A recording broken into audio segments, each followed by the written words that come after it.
Y lo decíamos, vamos a hablar con investigadoras e investigadores de diferentes lugares. En principio vamos a viajar a México, donde se encuentra Carolina Aguilar Román, investigadora postdoctoral del Centro de Investigaciones y Estudios de Género de la Universidad Nacional Autónoma de México e integrante del grupo de trabajo Claxon Migraciones y Fronteras Sur. Realmente un grupo de trabajo que tiene muchísimo movimiento, que genera realmente muchos materiales y muchas cosas bien interesantes y que nos pueden ayudar a pensar muchas de estas cuestiones que estábamos hablando recién con Karina y las que iniciábamos al inicio del programa. Carolina, bienvenida y muchísimas gracias por estar aquí en el Infoglaxo.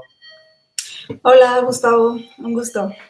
Bueno, un placer y seguramente tú sabes, queremos muchísimo a UNAM, fue nuestra casa en 2022 y una casa con un nivel de amabilidad realmente muy, pero muy, muy grande, que nos acobijó, que nos tuvo, que permitió generar ese espacio central para pensar algunas de estas cuestiones tan importantes, y una de ellas tenía que ver con movilidad y migraciones.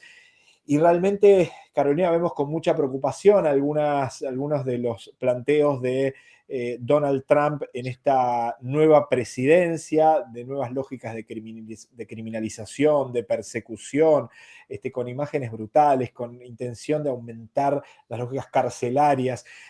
¿Cuál es tu análisis y cómo estás leyendo? Porque sabemos que, sin lugar a dudas, una parte muy importante de los migrantes en los Estados Unidos son mexicanas y mexicanos, ¿no? Sí, bueno, pues este es un tema que se tiene que desenredar porque tiene muchas aristas, ¿no? Pensándolo desde el lado mexicano, como bien mencionas, la mayor población que no tiene documentos y que vive en Estados Unidos son de origen mexicano. Sin embargo, también hay otras personas de América Latina que también tienen como altos números de presencia en Estados Unidos. Me gustaría empezar partiendo de lo que en los estudios migratorios conocemos como crimigración, que es esta relación que es una hibridación, que es casi imposible de deshacer, entre las leyes penales y las leyes migratorias. Este ha sido un proceso que las administraciones del gobierno de Estados Unidos han llevado a lo largo de décadas. O sea, esto no empieza con Trump, y esto no empieza ni con el primer mandato de Trump, ¿no? Estamos hablando de un proceso de criminalización de las personas migrantes que lo situamos al inicio de los 80s, cuando se dio en 1986 la famosa amnistía. Esta amnistía es parte de una ley migratoria que, si bien permitió la regularización de millones de personas, empezó a criminalizar a quienes contrataban personas sin documentos. Ese fue el inicio. Y así se fueron acumulando a lo largo de las décadas diferentes legislaciones. Hay otras que son fundamentales que ocurrieron en 1996, que es otra ley de migración en la cual se extiende el número de delitos por los que una persona puede ser puesta en un proceso penal.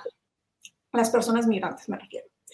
Y con esto de que se extiende y se amplía el número de delitos, van desde delitos tan simples como manejar sin una licencia de conducir o el delito del reingreso sin documentos. Este delito es cuando las personas son detenidas en la frontera y son prácticamente devueltas inmediatamente. Si esas personas reingresan, ya tienen un delito penal. Entonces, este proceso de criminalizar a las personas migrantes tiene, repito, tiene una larga data, pero en el 96 con esta ley empiezan a consolidarse. Y también es relevante mencionar que en esta ley empiezan a aparecer los castigos a quienes viven de manera indocumentada. Y esto es fundamental para las familias que son de estatus mixto. Estatus mixto significa que hay personas que nacieron en Estados Unidos, que son ciudadanos, hay personas que tienen algún tipo de permiso para estar ahí, o hay personas que simplemente son indocumentadas. Y en un mismo núcleo familiar hay diversos tipos de situación migratoria. Y esto es relevante, el tema de los castigos, porque si una persona se casa una persona indocumentada se casa con una persona ciudadana, si entró de manera irregular, o sea, si no le fue estampado en su pasaporte un sello, y esto significa quienes entraron de manera indocumentada, a pesar de casarse con una persona ciudadana, no pueden regularizar su estatus migratorio. La única manera que podrían hacerlo es salir de Estados Unidos, y al salir significa que ya tienen un castigo de, empiezan desde 10 años, ¿no? En 10 años no pueden regresar, aunque estén casados con alguien de Estados Unidos y aunque tengan hijos, ¿no? Entonces esto es súper grave y esto pasó desde 1996. Tremendo. Y paso de los años, después de los ataques del 9/11, pues esta criminalización tiene tintes mucho más raciales, ¿no? Está enfocado prácticamente a las personas morenas, las personas latinoamericanas y a las personas de Medio Oriente. Carolina, te escuchábamos, es tremendo, ¿no? Porque, digo, esto marca una lógica histórica de persecución a las lógicas migrantes que tú lo planteas en lógica de tiempo. Y por ahí la pregunta viene, porque, a ver, vimos que, bueno, con Biden también la lógica de expulsiones de migrantes fue muy alta. Donald Trump en esta lógica de intento de redoblar, seguramente también medio mediático, pero planteó como redoblar el número de migrantes expulsados a números realmente astronómicos. La gran duda es, nos habían, varias veces que hablamos de la temática migrante, se planteaba esto de, bueno, veíamos la caravana migrante, por ejemplo, por Centroamérica. Entonces decían, pero cuidado, miren que no necesariamente que aparezcan los medios implica que en este momento por ahí hay más migrantes, sino que mediáticamente en este momento se empezó a hablar. ¿Cuáles son los datos que tú tienes con respecto al efecto migrante? Y si tienes datos de qué es lo que sucede con muchos migrantes que estaban atravesando Centroamérica para llegar a los Estados Unidos frente a toda esta historia que tú nos comentas. ¿Fue cambiando a lo largo del tiempo? ¿Se mantiene bastante a lo largo del tiempo? ¿Qué es lo que sucede, Carolina? Bueno, los flujos migratorios que van del sur global hacia Estados Unidos han sido constantes. Se han mantenido constantes desde 1990 hasta los 2000. Lo que sí ha cambiado es la criminalización en la frontera, en la criminalización en el tránsito y la criminalización al llegar y al ser detenidos en Estados Unidos. Los centros de detención no son algo nuevo tampoco, iniciaron en 1980. Lo que sí ha pasado es que los centros de detención se han vuelto parte del sistema industrial carcelario de Estados Unidos. Estados Unidos tiene la mayor población en el mundo encerrada en cárceles. Y esto también incluye a los centros de detención. Estados Unidos tiene el sistema de centros de detención más grande del mundo, lo cual también han ido perfeccionando a lo largo de los años. O sea, sí, en los 80 empezaron con centros muy pequeños, con campamentos pequeños, pero también es relevante mencionar que desde los 80 se empezaron a mandar migrantes a Guantánamo, o sea, ya se utilizaba Guantánamo como un centro de detención.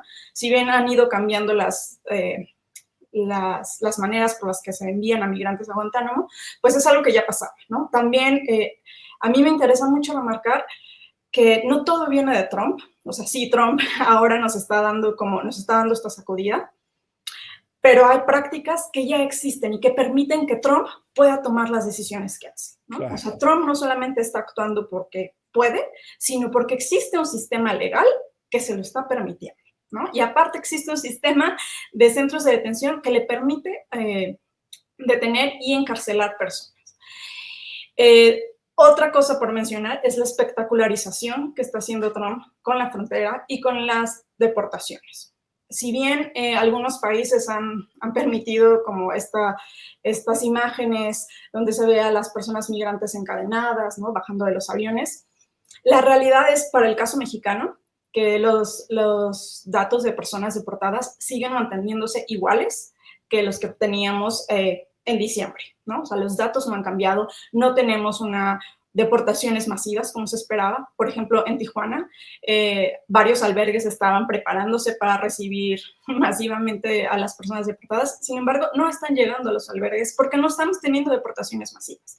Lo que sí estamos teniendo es una espectacularización de la deportación, de la migración y de la criminalización a las personas latinas.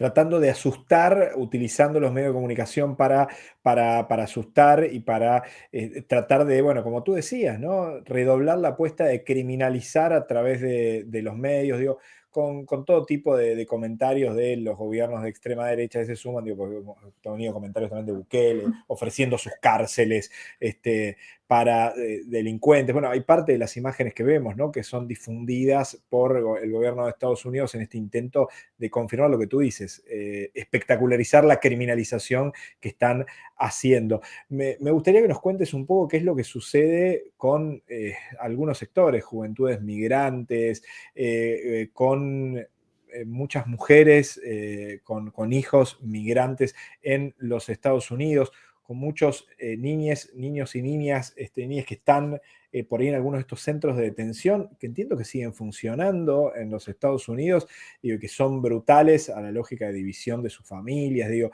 contanos un poco qué es lo que sucede en algunos de esos sectores en los Estados Unidos. Bueno, hay una diferenciación en el activismo de las luchas migrantes en Estados Unidos, ¿no? O sea, si bien lo que más hemos visto, porque tiene mucha fuerza y porque han estado presentes por también varias décadas, son a las juventudes migrantes indocumentadas, ¿no? Que es la población, que es la generación 1.5, que son quienes llegaron siendo menores a Estados Unidos. Y siendo menores me refiero a que llegaron de meses de nacidos y que fueron menos de 15 años, ¿no? O sea, llegaron en su primera infancia y han pasado la mayor parte de su vida en Estados Unidos de manera indocumentada. Y a inicios de la década de los 2000, varios grupos de estudiantes universitarios, de estudiantes indocumentados, empezaron a organizarse para pedir que se les permitiera estudiar y pagar las mismas tarifas que estudiantes ciudadanos, ¿no?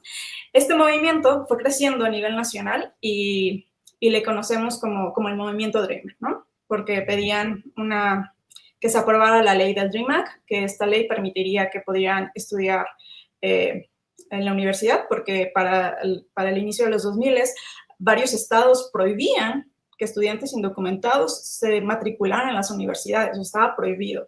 Algunos otros estados más abiertos les permitían matricularse, pero pagando tarifas mucho más elevadas, que también les impedían, ¿no? llegar a todas y todos. El movimiento Dreamer ha tenido varias victorias. Una de ellas es que lograron en 2012 tener DACA. Con DACA lograron tener permisos de trabajo. Sin embargo, este permiso de trabajo se tiene que renovar cada 2 años. Sin embargo, están protegidas contra deportaciones, ¿no? Que también fue una de las grandes luchas del movimiento Dreamer. Es decir, no pueden deportar estudiantes, no pueden deportar jóvenes. ¿Por qué? Hemos crecido aquí, ¿no? No tenemos otra manera de entender la vida y de vivir los mundos, ¿no?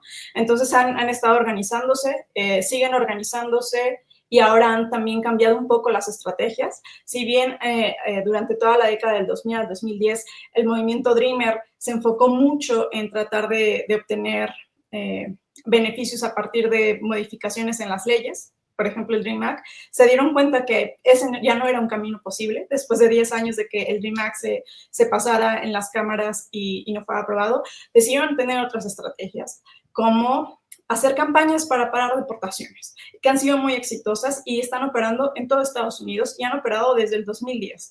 Son organizaciones comunitarias de base, donde en su mayoría son personas jóvenes y son mujeres. Esto es relevante decir que la lucha migrante en Estados Unidos está liderada por mujeres latinoamericanas en específico. Y es muy interesante cómo estas mujeres jóvenes se han nutrido de varios movimientos civiles en Estados Unidos, como es el movimiento chicano y el movimiento por los derechos civiles de las personas afroamericanas. Y de ahí empezaron a tener varias ideas, como hacer campañas para frenar deportaciones o a decir públicamente que son personas indocumentadas. Esto antes no se hacía, y ahora Trump quiere seguir como silenciando a las personas migrantes, es decir, ustedes no pueden hablar, ustedes tienen que tener miedo.